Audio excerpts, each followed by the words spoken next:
¿Alguna vez has sentido que tu mundo se desmorona en el momento más inesperado? Yo creía que mi matrimonio era perfecto, que mi familia era inquebrantable, pero a veces, las traiciones más dolorosas vienen de quienes menos esperas. Mi nombre es Elena, y lo que estoy a punto de contarte cambió mi vida para siempre. Era un martes cualquiera cuando descubrí que mi esposo de 10 años me había estado engañando, pero no fue con una extraña, no fue con una compañera de trabajo, fue con mi prima Sofía, la misma que había sido mi dama de honor, la que había consolado mis lágrimas, la que conocía todos mis secretos, y justo cuando pensé que mi mundo no podía colapsar más, llegó el día del juicio de divorcio. Mi abogado, el señor Martínez, me hizo un guiño que lo cambió todo. Ese simple gesto desató una cadena de eventos que nunca imaginé posibles. ¿Quieres saber cómo una traición familiar se convirtió en mi mayor victoria? ¿Cómo un guiño transformó mi dolor en poder?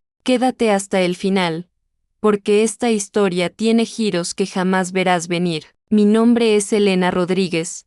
Tengo 35 años, y hasta hace 6 meses creía que tenía la vida perfecta. Vivía en una casa hermosa en las afueras de Madrid con mi esposo Carlos, un hombre que conocí en la universidad hace 15 años. Teníamos todo lo que una pareja podría desear: estabilidad económica, 2 hijos preciosos de 8 y 10 años, y lo que yo pensaba era un matrimonio sólido. Carlos trabajaba como ingeniero en una empresa de construcción, mientras yo me dedicaba a mi consultoría de marketing digital desde casa. Era una vida cómoda, predecible. Cada mañana desayunábamos juntos, él se despedía con un beso en la frente, y yo organizaba mi día entre reuniones virtuales y las actividades de los niños. Los fines de semana los pasábamos en familia, a veces visitando a mis padres o saliendo con amigos. Mi prima Sofía era parte fundamental de nuestro círculo íntimo.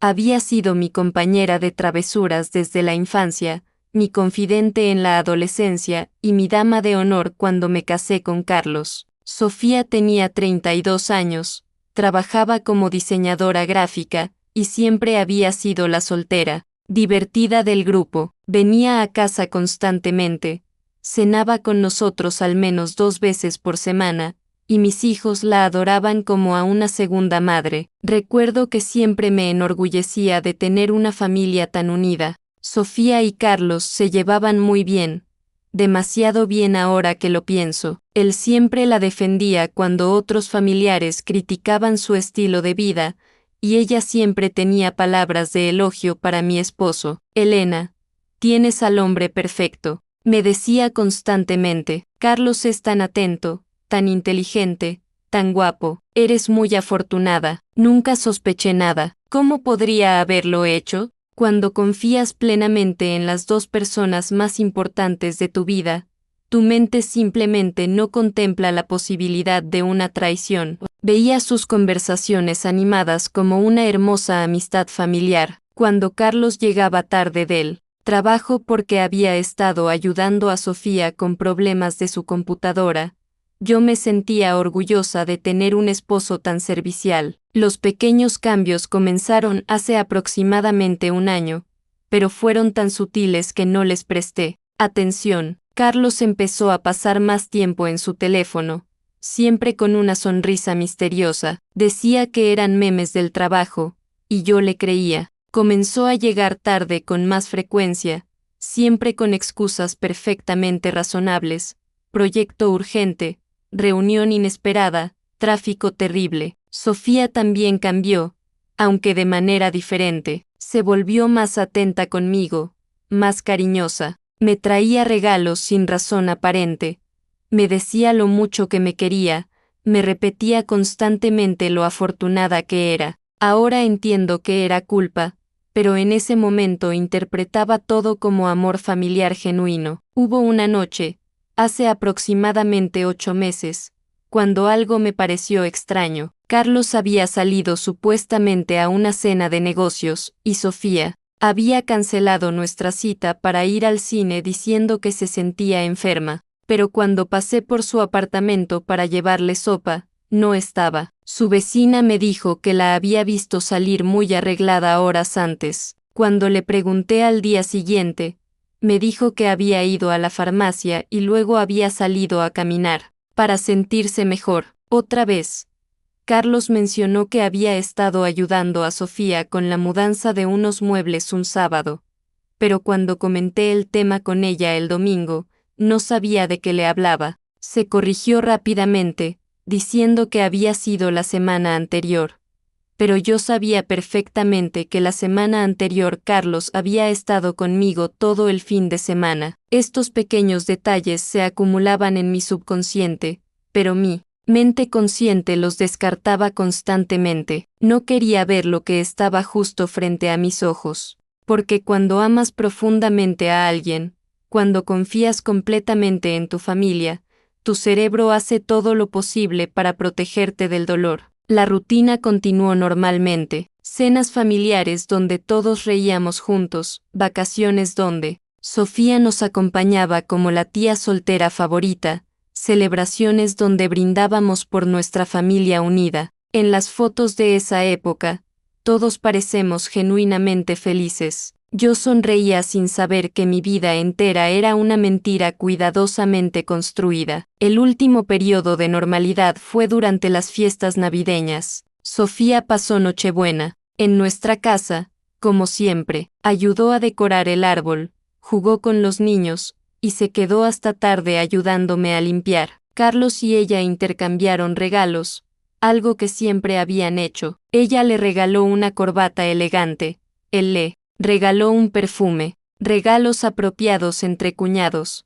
Pensé, pero ahora, recordando esa noche, puedo ver los detalles que ignoré, la manera en que sus manos se rozaron cuando intercambiaron regalos, como ella se ruborizó cuando él le dijo que el perfume era perfecto para ella, la forma en que ambos evitaron hacer contacto visual cuando yo estaba mirando. Esa fue la última Navidad de mi vida antigua, la última vez que fui genuinamente feliz en mi ignorancia, porque lo que descubriría apenas unas semanas después cambiaría no solo mi percepción del presente, sino también todos mis recuerdos del pasado. El descubrimiento llegó de la manera más inesperada, como suelen llegar las verdades más dolorosas. Era un martes frío de enero, y yo estaba en casa trabajando en una campaña publicitaria para un cliente importante. Los niños estaban en la escuela, Carlos en la oficina, y yo tenía la casa para mí sola,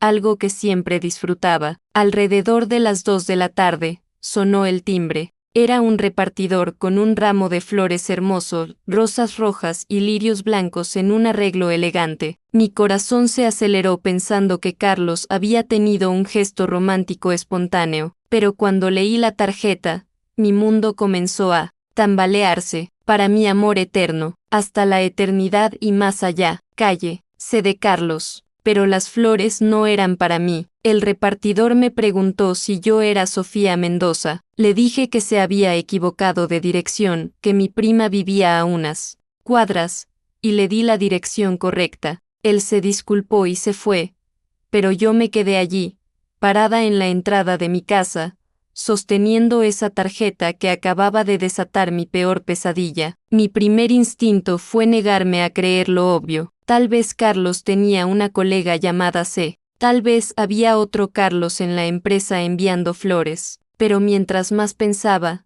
más claro se volvía todo. Las llegadas tardías, los teléfonos en silencio, las sonrisas secretas, las mentiras pequeñas que ahora cobraban sentido. Decidí no confrontar a nadie inmediatamente. Necesitaba estar segura. Necesitaba evidencia concreta. Pasé los siguientes días observando, analizando cada interacción, cada gesto. Carlos llegó esa noche actuando completamente normal, preguntándome por mi día, cenando con la familia, ayudando a los niños con la tarea, pero yo lo veía diferente. Cada sonrisa parecía falsa, cada palabra parecía calculada. El viernes de esa semana, Carlos me dijo que tenía una cena de negocios y que llegaría tarde. Sofía me había llamado esa mañana para cancelar nuestros planes de ir al cine, diciendo que tenía una fecha. En ese momento, todo encajó con una claridad dolorosa. Decidí seguirlos. Nunca había hecho algo así en mi vida, nunca había desconfiado, hasta este punto, pero necesitaba ver la verdad con mis propios ojos. Contraté a una niñera para los niños, inventé una excusa sobre una reunión urgente,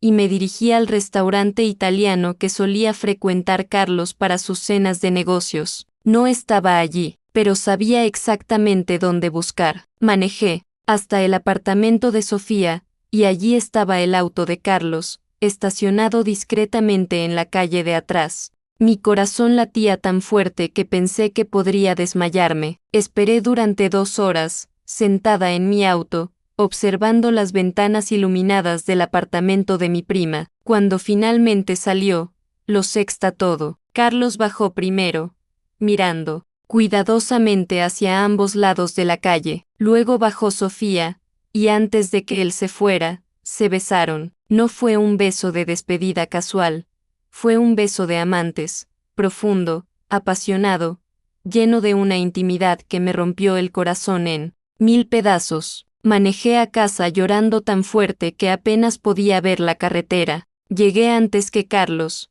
Me encerré en el baño, y lloré hasta que no me quedaron más lágrimas. Cuando él llegó, actuó como si nada hubiera pasado. Me besó en la frente, me preguntó cómo había estado mi día, y se fue a dormir como si no hubiera acabado de traicionar 25 años de confianza y amor. Los días siguientes fueron un infierno. Tenía que actuar normal frente a los niños, seguir con mi trabajo, mantener la rutina familiar, mientras por dentro me desmoronaba completamente. Cada vez que Carlos me tocaba, mi piel se erizaba. Cada vez que me decía que me amaba, las palabras sonaban huecas y falsas. Pero lo peor vino el domingo, cuando Sofía apareció para la cena familiar como siempre. Llegó con una botella de vino y una sonrisa radiante, abrazándome con la misma calidez de siempre. Durante toda la cena, la observé interactuar con mis hijos,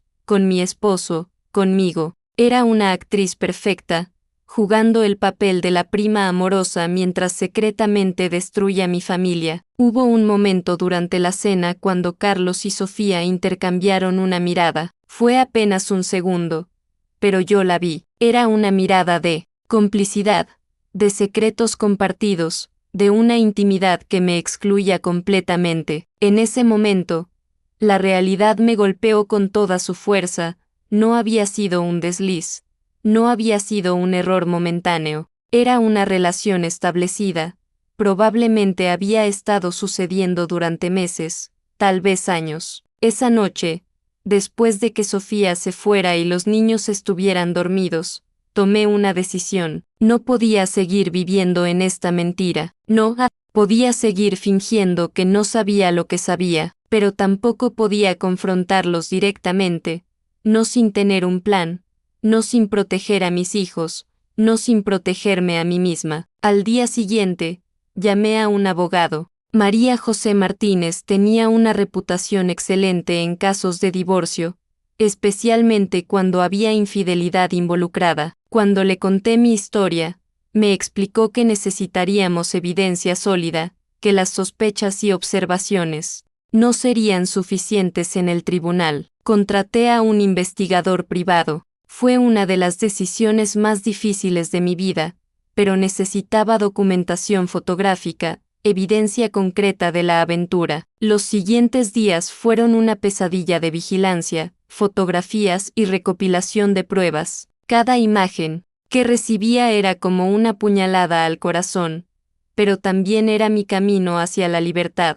Una vez que tuve suficiente evidencia, la siguiente fase fue la más difícil emocionalmente, confrontar a Carlos y comenzar el proceso legal. Decidí hacerlo un viernes por la noche, después de que los niños estuvieran dormidos. Había ensayado mentalmente la conversación cientos de veces, pero nada me preparó para la realidad. Cuando le mostré las fotografías, su primera reacción fue la negación absoluta. Elena, Esto es ridículo. ¿Cómo puedes pensar esto de mí, de Sofía? Pero cuando puse la evidencia sobre la mesa, cuando vio las imágenes que claramente lo mostraban a él y a mi prima en situaciones inequívocamente románticas, su fachada se desmoronó. Luego vino la ira. Me gritó que era una esposa controladora, que había violado su privacidad, que había actuado como una detective obsesiva. ¿Cómo pudiste contratar a un investigador privado? ¿Cómo pudiste espiarnos? La ironía de sus palabras no se me escapó. Él me recriminaba por descubrir su traición, no por haberla cometido. Después de la ira vino la fase de justificación. No era mi intención que sucediera, Elena, simplemente pasó. Sofía y yo tenemos una conexión especial, algo que no puedo explicar. Tú has estado tan ocupada con tu trabajo, con los niños, nunca tienes tiempo para mí. Sofía me entiende, me escucha, me hace sentir vivo. Finalmente, llegó la súplica. Por favor, Elena, podemos arreglar esto, podemos ir a terapia de pareja, podemos comenzar de nuevo. Pienso en los niños, en nuestra familia. No destruyas todo lo que hemos construido por un error. Pero ya era demasiado tarde. La confianza, una vez rota, no se puede reconstruir con palabras. Le dije que quería el divorcio, que había contratado a un abogado, y que esperaba que él hiciera lo mismo. Al día siguiente, Carlos se mudó a casa de su hermano, y comenzó oficialmente el proceso más doloroso de mi vida. Los siguientes meses fueron un torbellino de reuniones legales, papeleo y negociaciones. Mi abogada, María José Martínez, era una mujer de 50 años, estricta pero empática, que había manejado casos similares durante más de 20 años. Desde el primer día, me advirtió que Carlos probablemente intentaría obtener la custodia compartida y una división equitativa de los bienes, a pesar de su infidelidad. Elena, la infidelidad es moralmente reprobable, pero legalmente no siempre resulta en grandes ventajas para la parte inocente, me explicó. Necesitamos construir un caso sólido que demuestre no solo la aventura, sino también cómo ésta ha afectado a los niños y a la estabilidad familiar. Carlos contrató a un abogado igualmente agresivo, y pronto las negociaciones se volvieron hostiles. Él demandaba la custodia compartida, la mitad de la casa, y una pensión alimenticia reducida. Su abogado argumentaba que la aventura había sido un error momentáneo y que Carlos era un padre ejemplar que merecía igualdad de derechos. Pero lo que más me dolía era el comportamiento de Sofía durante este periodo. Nunca intentó contactarme directamente, nunca se disculpó, nunca mostró remordimiento. En cambio, comenzó a frecuentar lugares donde sabía que me encontraría, siempre perfectamente arreglada, siempre con una sonrisa que parecía decir gané. Era como si disfrutara de mi dolor, como si mi sufrimiento fuera parte de su victoria. Los niños fueron los más afectados por toda esta situación. Laura, de 10 años, comenzó a tener pesadillas y problemas en la escuela. Diego, de 8, se volvió retraído y agresivo. Tuvieron que comenzar terapia psicológica, y el terapeuta confirmó que la separación y la situación familiar los estaba afectando profundamente. Durante las audiencias preliminares, Carlos y su abogado presentaron un caso diferente. Argumentaron que yo había sido una esposa fría y distante, que había estado más interesada en mi carrera que en mi familia, y que la aventura había sido consecuencia de un matrimonio ya fracturado. Era como si estuvieran reescribiendo la historia, como si mis 25 años de dedicación y amor fueran irrelevantes. Mi abogada preparó meticulosamente nuestro caso. Presentamos evidencia de la aventura, testimonios de amigos y familiares sobre mi dedicación como esposa y madre, y reportes del psicólogo de los niños sobre cómo la infidelidad había afectado su bienestar emocional. Pero Carlos tenía recursos, un buen abogado y una estrategia clara de victimización. 3 días antes del juicio final, María José me llamó a su oficina para una reunión urgente. Su expresión era seria, y supe inmediatamente que tenía malas noticias. Elena, he estado revisando todos los precedentes legales y las estrategias de la defensa. Existe una alta probabilidad de que el juez ordene custodia compartida y una división casi equitativa de los bienes. La infidelidad no es suficiente para cambiar dramáticamente el resultado. Me sentí devastada, después de meses de lucha, después de toda la evidencia, después de todo el dolor. Parecía que Carlos saldría prácticamente ileso, pero entonces María José me miró con una expresión que no había visto antes, una mezcla de determinación y algo que parecía ser complicidad. Sin embargo, continuó, hay algo que puedo hacer, algo que podría cambiar completamente el resultado a nuestro favor, pero necesito que confíes en mí completamente, y no puedo explicarte todos los detalles ahora. Solo necesito que cuando estemos en el tribunal, observes mis señales y sigas mi guía. No entendía completamente qué quería decir, pero después de meses de sentirme impotente, después de ver cómo Carlos manipulaba el sistema legal, estaba dispuesta a hacer cualquier cosa para proteger a mis hijos y obtener justicia. Le dije que confiaba en ella completamente. El día del juicio se acercaba, y yo sabía que sería el día más importante de mi vida. El día del juicio llegó con un cielo gris y lluvia intermitente, como si el clima reflejara mi estado emocional. Me desperté a las 5 de la mañana, incapaz de dormir más, y pasé 2 horas preparándome meticulosamente. Elegí un traje, azul marino conservador, maquillaje discreto, y un peinado profesional. Sabía que todo sería observado y juzgado. Llegué al tribunal acompañada de María José a las 8 de la mañana. Carlos ya estaba allí con su abogado, vestido con un traje impecable, conversando tranquilamente como si fuera una reunión de negocios cualquiera. Cuando me vio, me saludó con una sonrisa cortés, como si fuéramos conocidos casuales en lugar de 2 personas que habían compartido 15 años de matrimonio. La sala del tribunal se fue llenando gradualmente. Mis padres estaban allí para apoyarme, algunos amigos cercanos, y del lado de Carlos, su familia y, para mi sorpresa y dolor, Sofía. Ella estaba sentada en la tercera fila, vestida elegantemente, observando todo con una expresión que no pude interpretar. El juez, el señor Hernández, era un hombre mayor de aproximadamente 60 años, con una reputación de ser justo pero estricto. Comenzó la audiencia explicando el procedimiento y los temas que se abordarían: custodia de los menores, división de bienes, y pensión alimenticia. El abogado de Carlos presentó primero su caso. Argumentó que su cliente había sido un esposo y padre ejemplar durante 15 años, que la aventura había sido un error momentáneo de juicio causado por problemas matrimoniales preexistentes, y que merecía custodia compartida y una división equitativa de los bienes. Presentó testimonios de colegas de trabajo que hablaron de Carlos como un hombre responsable y dedicado. Cuando llegó el turno de María José, comenzó presentando la evidencia de la infidelidad de manera meticulosa y profesional. Las fotografías, los reportes del investigador privado,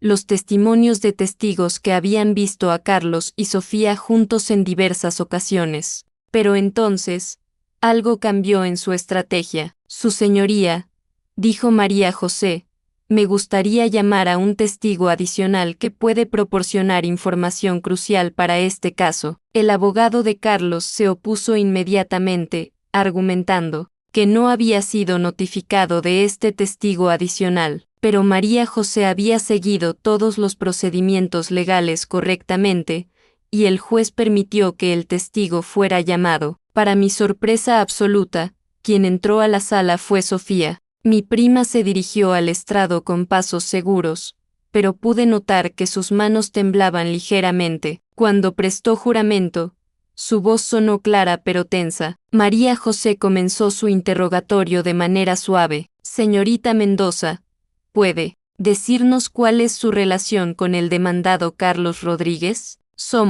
Éramos amigos cercanos, respondió Sofía, evitando mi mirada. Solo amigos, señorita Mendoza. Hubo un silencio prolongado. Carlos se veía visiblemente nervioso, y su abogado se preparaba para objetar. Pero entonces, María José hizo algo inesperado. Me miró directamente y me guiñó un ojo. En ese momento, todo cambió. Sofía tomó una respiración profunda y dijo, no, no éramos solo amigos. Tuvimos una relación romántica durante aproximadamente 18 meses. El tribunal se llenó de murmullos. Carlos se veía shock, y su abogado intentaba procesar lo que estaba sucediendo, pero María José continuó, señorita Mendoza, ¿puede decirnos las circunstancias exactas de cómo comenzó esta relación? Fue idea de Carlos desde el principio, respondió Sofía, y su voz se quebró ligeramente. Él me persiguió,